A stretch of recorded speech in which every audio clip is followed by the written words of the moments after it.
হয়তোবা নিউক্লিয়ার এক যুদ্ধ লেগে যাবে, লেগে গোটা পৃথিবীর 550 কোটি মানুষ পৃথিবী থেকে চলে যাবে। কারা যাবে কারা থাকবে সেটা আল্লাহ জানেন। এমন একটা সেন্সিটিভ, জটিল, কুটিল পরিস্থিতিতে গোটা বিশ্ব যেখানে আছেন, সেখানে বিশ্ব শান্তির জন্যই, সকল জাতির শান্তিপূর্ণ সহাবস্থানের জন্যই আমাদেরকে সত্য বলতে হবে। আজকে মুসলিমদের রক্ত নিয়ে ভারতে যে হোলি খেলা চলছে, আমাদের জুমার নামাজের সময়, যে সময় আল্লাহর দেয়া, স্বয়ং সৃষ্টিকর্তার দেয়া, ইযা নুদিয়া লিস-সালাতি মিন ইয়াউমিল জুমআতি ফাসআউ ইলা যিকরিল্লাহ, সূরা আল জুমআয় আল্লাহ কি বলেছেন? যখন জুমার আজান হয়ে যায় তখন আল্লাহর জিকিরের দিকে তোমরা যাও। এটি আল্লাহর দেয়া সময়সীমা, আল্লাহর দেয়া ইবাদত বন্দেগীর সিস্টেম। এটি তো মুসলিমদের হাতের ভেতরে নেই, আমাদের অধিকারভুক্ত নয় যে আমরা কোন সালাতের সময় হেরফের করি। যদি করতে যাই তাহলে সৃষ্টিকর্তা আমাদের ধ্বংস করে দেবেন। তাহলে কি করে এক ধর্মের মানুষের ইবাদতের সময়সীমা আজকে আরেক ধর্মের লোকেরা অন্যায় করে, জুলুম করে, আরেক ধর্মের উপরে, ধর্মমতের উপরে অন্যায় হস্তক্ষেপ করে সময় পরিবর্তন করার উদ্যোগ নিচ্ছে, আরেক ধর্মের মানুষদের ধর্মীয় উপাসনালয়ে তারা ত্রিপল দিয়ে ঢেকে দিচ্ছে, মুসলিমদের জাতীয় পরিচয় তাদের নিজ দেশেই ধ্বংস করা হচ্ছে। আমরা গাজার কি পরিস্থিতি দেখলাম, এই রমজান মাসেই গত রাতে 3 শতাধিক নারী, শিশু সহ নিরপরাধ মানুষকে হত্যা করা হয়েছে। ইরাকে 20-25 লক্ষ নারী, শিশু, বৃদ্ধ, বৃদ্ধা, সর্বস্তরের জনগণকে হত্যা করে প্রেসিডেন্ট বুশই তো বলেছিলেন যে সাদ্দামের কাছে ব্যাপক বিধ্বংসী অস্ত্র রয়েছে। এই তথ্যটি ভুল ছিল। আমরা একটি ভুল তথ্যের ভিত্তিতে আমরা ইরাককে ধ্বংস করেছি, ধ্বংস তো করেই দিয়েছেন। আফগানিস্তানকেও আরেকটি ভুল তথ্যের ভিত্তিতে ধ্বংস করে দিয়েছেন। এখন বাদ বাকি মুসলিম বিশ্বের উপরেও আপনারা এই যে মিথ্যা তথ্যের ভিত্তিতে আপনারা আক্রমণ করে যাচ্ছেন, গত শতাব্দীতে 2024 পূর্ববর্তী শতাব্দীতে করেছেন, কারণ শতাব্দীটা ছিল শয়তানের, কর্মের শয়তান। সেই জন্য হয়তোবা সৃষ্টিকর্তার সরাসরি অ্যাকশন থেকে আপনারা বেঁচে গেছেন। কিন্তু এই শতাব্দীটি খুবই সেন্সিটিভ। 2024 পরবর্তী পৃথিবী, এটি সরাসরি আল্লাহর নিয়ন্ত্রণে। আমি আপনাদেরকে বলছি যে আপনারা সত্য বলুন, যে জাতির মধ্যে যেটা নেই সেটা বলবেন না। জাতিসংঘের মাধ্যমে তো এটা সারা বিশ্বে স্বীকৃত যে নিজ নিজ ধর্ম পালন করার অধিকার সবারই আছে।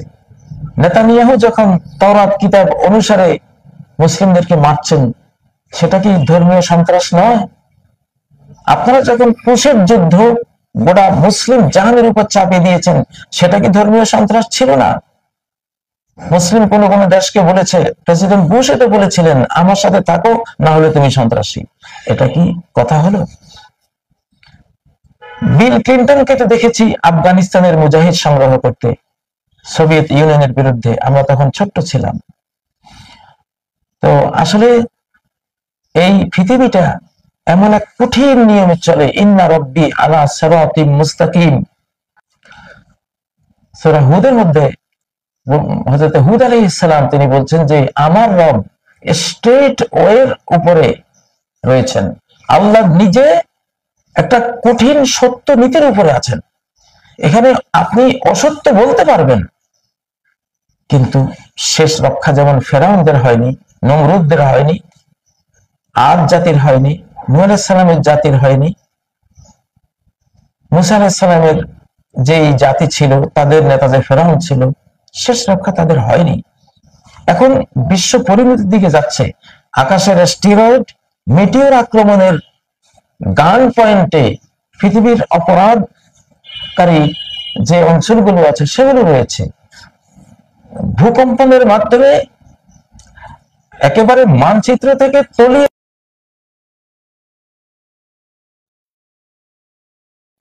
সূর্য পশ্চিম থেকে উঠিয়ে সব প্রযুক্তি ধ্বংস করার সিস্টেম এখন পৃথিবীতে কার্যকর হবে। হয়তোবা নিউক্লিয়ার এক যুদ্ধ লেগে যাবে, লেগে গোটা পৃথিবীর 550 কোটি মানুষ পৃথিবী থেকে চলে যাবে। কারা যাবে, কারা থাকবে, সেটা আল্লাহ জানেন।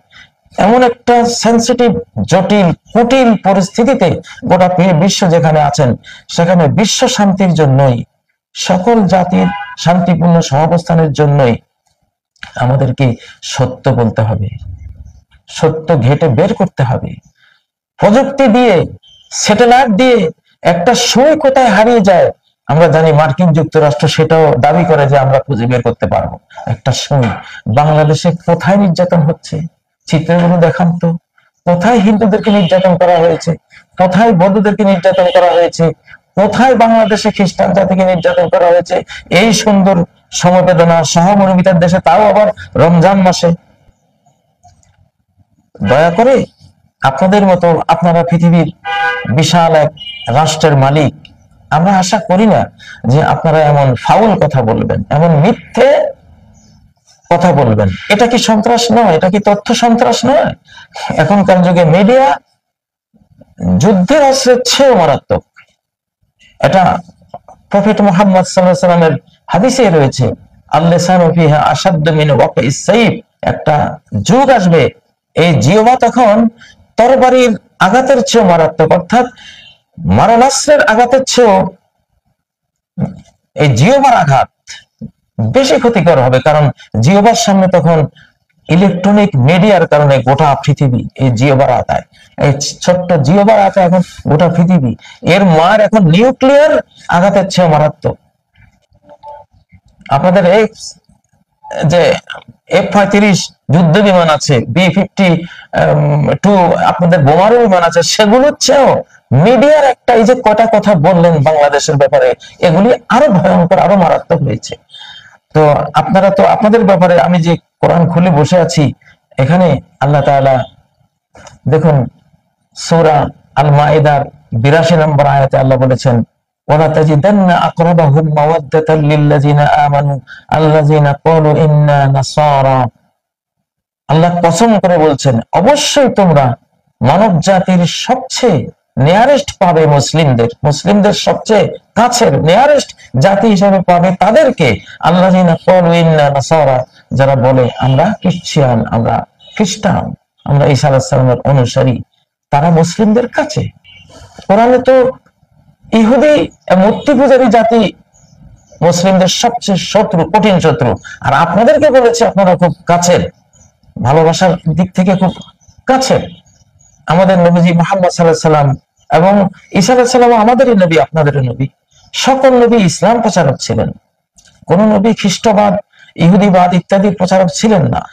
সব নবীরাই বলেছেন উমিরতু আন আকুনা মিনাল মুসলিমিন, আমাকে আদেশ করা হয়েছে মুসলিম জাতির অংশ হতে, আমি মুসলিম। ইব্রাহিম আলাইহিস সালাম মুসলিম ছিলেন, নূহ আলাইহিস সালাম মুসলিম ছিলেন, ঈসা আলাইহিস সালাম মুসলিম ছিলেন, এবং এখন তো ঈসা আলাইহিস সালাম আসবেন, আকাশ থেকে নামবেন। সূরা আন-নিসার 159 নম্বর আয়াতে আল্লাহ আপনাদের কথাই তো বলেছেন। আমার খ্রিস্টান ভাই বোনেরা যারা আছেন, তুলসী গেভাররা যারা আছেন, প্রেসিডেন্ট ট্রাম্প যারা আছেন, আপনাদের কথা তো কোরআনে আছে, ওয়া মিন আহলিল কিতাবি ইল্লা লায়ুমিনান্না বিহি। এমন কোন কিতাবধারী আসমানি গ্রন্থ পেয়েছে যে জাতি, তাওরাত, জাবর, ইনজিল, এরা কেউই হযরত ঈসা আলাইহিস সালাম যখন মুসলিম শাসক হয়ে নামবেন, তার উপর ঈমান না এনে কেউই থাকবে না। সকল খ্রিস্টান, ইহুদি, জাবরের অনুসারী, আহলুল কিতাব, কিতাবধারীরা সবাই হযরত ঈসা আলাইহিস সালাম শেষ জামানে আকাশ থেকে যখন নামবেন, ইসলাম কবুল করবেন। কেন? ইসলাম কোন মুসলিমদের ধর্ম নয়। আপনারা তো ভাবছেন ইসলাম মুসলিমদের ধর্ম, আমরা কেন সেটা নেব না। ইসলাম মুসলিমদের ধর্ম নয়, ইসলাম মহাজগতের স্রষ্টা আল্লাহ তাআলার ধর্ম। এটাকে বলা হয় দ্বীনুল্লাহ, আল্লাহর দ্বীন। ইলেকট্রন, ফোটন, নিউট্রনের ভিতরে যে এগুলো যে স্পন্দন করছে, ঘুরছে, আলো ক্লাস করছে, সেটা ইসলাম, আল্লাহর নীতি। সে যে আজকে যে মানব জাতি, আমরা যে জেমস ওয়েবের মাধ্যমে 2700 কোটি প্লাস বছর আগের সেই চিত্র আমরা নিয়ে আসতেছি, কোন সিস্টেমে মহাবিশ্ব সৃষ্টি হয়েছে, সেই সিস্টেমের নাম ইসলাম। দিন আসে রাত যায়, এই আসা যাওয়ার নাম ইসলাম। সূর্য ওঠে অস্ত যায়, এই সিস্টেমের নাম ইসলাম। পিপাসা লাগলে পানি পান করলে পিপাসা নিবারণ হয়, এই সিস্টেমটা ইসলাম। এগুলি হলো সৃষ্টিগত ইসলাম। তো সৃষ্টিগত ইসলামের সাথে আচরণগত ইসলাম আল্লাহ জড়িয়ে দিয়েছেন, যে আমরা যাতে জেন্টলি সৃষ্টিকর্তার সাথে আচরণ করি, তাকে যাতে পুজো করি, ইবাদত করি। তো সৃষ্টিগত ইসলামের সাথে ধর্মীয় ইসলাম একই স্রষ্টার দেয়া, এবং এটা স্রষ্টার ধর্ম। তো আপনি যে মন্তব্য করেছেন, আমরা আশা করব আপনি সেটা উইথড্র করবেন। আপনি তদন্ত করুন, আপনাদের সারা বিশ্বের আপনারা সব খবর নিতে পারেন আকাশে বসেই। আপনাদের কথা আছে হযরত আলীর ভবিষ্যৎবাণীতে, অতীতের হাদিসগুলো তো আছে যে তারা আকাশে চক্ষু স্থাপন করবে। আপনারা আকাশে চোখ স্থাপন করে রেখেছেন, স্যাটেলাইট স্থাপন করে রেখেছেন, আরো কত গোয়েন্দা উপকরণ আপনারা সেট করে রেখেছেন, আপনারা দেখতে পাচ্ছেন। তো যাই হোক, এখন আল্লাহ তাআলার একটি ঘোষণা আছে, এটি আমাদের সহিহ বুখারীর একটি হাদিস, মান আদা লি ওয়ালিয়ান ফাকাদ আযানতুহু বিল হারব। আমি শেষ কথা বলছি, বাংলাদেশ আল্লাহ বন্ধুর দেশ, আমরা স্রষ্টার ফ্রেন্ড। আব্দুল্লাহ আল্লাহর বান্দা, এটা বান্দা হলো ফার্সি শব্দ, ফার্সির অনুবাদ হলো আল্লাহর বান্দা, কিন্তু এটাকে সরাসরি যদি আমি বাংলা অনুবাদ করি, আব্দুল্লাহ শব্দের অর্থ হয় আল্লাহর বন্ধু, আল্লাহর ফ্রেন্ড। এই গোটা বাংলাদেশ আল্লাহর বন্ধুদের দেশ। আর আপনাকে বলছি, আল্লাহ বলছেন একটি হাদিসে কুদসি, এটি মহানবীর জবানে আমরা পেয়েছি, কিন্তু কথাটি আল্লাহর। মান আদালি ওয়ালিয়ান, আমার কোন ফ্রেন্ড, আমার কোন বন্ধুর সাথে যে শত্রুতা করবে, ফাকাদ আযানতুহু বিল হারব, আমি তার বিরুদ্ধে যুদ্ধের ডিক্লার দিলাম। সৃষ্টিকর্তা আল্লাহ বলছেন, আমার কোন ফ্রেন্ডের বিরুদ্ধে যে শত্রুতা করবে, শত্রুতার যে কোনো রাস্তায় হাঁটবে, আমি সৃষ্টিকর্তা তার বিরুদ্ধে ওয়ার ডিক্লার দিলাম, যুদ্ধের ডিক্লার দিলাম। দেখো, আপনারা দয়া করে বাংলাদেশের এই আবেগ প্রবণ, ইমোশনাল, সুরের জাতি, আবেগের জাতি, সাহিত্যের জাতি, আলেকজান্ডার দ্য গ্রেটও এখানে যুদ্ধ করার সাহস দেখাননি। কারণ এখানে যুদ্ধ করতে আসলে এখানকার নদী নালা, এখানকার পলি মাটি, নরম মাটি, এখানকার যে ভূ প্রকৃতি আল্লাহ দিয়েছেন, এগুলোর মধ্যে আপনি ফেসে যাবেন। তো এখানে এটা বাংলাদেশ যুদ্ধের দেশ নয়, এটা আবেগের দেশ, ইমোশনের দেশ, মানবতার দেশ, ভালোবাসার দেশ, এটা আল্লাহ বন্ধুদের দেশ। আপনাকে তথ্যটা দিলাম, ইনশাআল্লাহ আমরা আল্লাহর বন্ধু। এখানে কোটি কোটি আল্লাহর বন্ধুরা আছে, আব্দুল্লাহরা আছে। তো আল্লাহর বন্ধুদের বিরুদ্ধে যদি আপনি যান, আপনার বিরুদ্ধে লড়বেন স্বয়ং আল্লাহ, আর আপনি আল্লাহর সাথে পারবেন না। কিছুদিন আগেই আপনাদের আমেরিকা যে দাবানল গুলো চলেছে, কিছু করতে পারেননি, ওটা সৃষ্টিকর্তা থেকে এসেছে। আপনারা সৃষ্টিকর্তার সাথে যুদ্ধে জিততে পারবেন না। বাংলাদেশের মুসলিমদের বিরুদ্ধে যাবেন না, নিরীহ কোনো মুসলিমদের উপরে আক্রমণ করবেন না, তারা আল্লাহর বন্ধু। আল্লাহর বন্ধুর বিরুদ্ধে যাবেন, তাহলে আল্লাহ আপনাকে আপনার বিরুদ্ধে যুদ্ধের ডিক্লার করবে।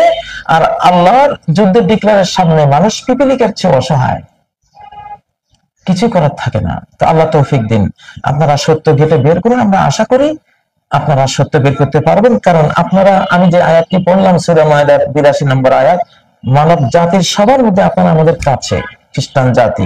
আল্লাহ বলছেন যালিকা বিআন্না মিনহুম কিসসিসিন, কারণ খ্রিস্টানদের মধ্যে অনেক ধর্ম বিশেষজ্ঞ আছে, অনেক সন্ন্যাসী, সংসার ত্যাগী নানেরা আছে। আমি নিজে একজন নান, আমার দাদা একজন নান ছিলেন, নান মুহাম্মদ।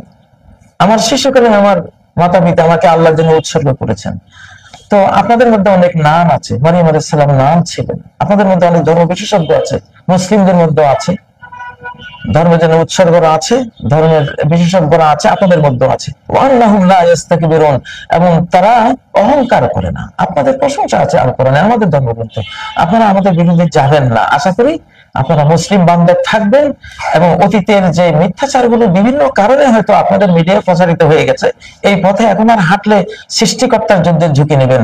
আর সৃষ্টিকর্তার সাথে যে যুদ্ধের ঝুঁকি নেবে, সে মিশে যাবে, অস্তিত্বহীন হয়ে যাবে। সেই পৃথিবীতে তার কোনো কিছু সে খুঁজে পাবে না। আল্লাহ তাআলা আপনাকে, আমাদেরকে সবাইকে তৌফিক দিন। আসসালামু আলাইকুম ওয়া রাহমাতুল্লাহি ওয়া বারাকাতুহু।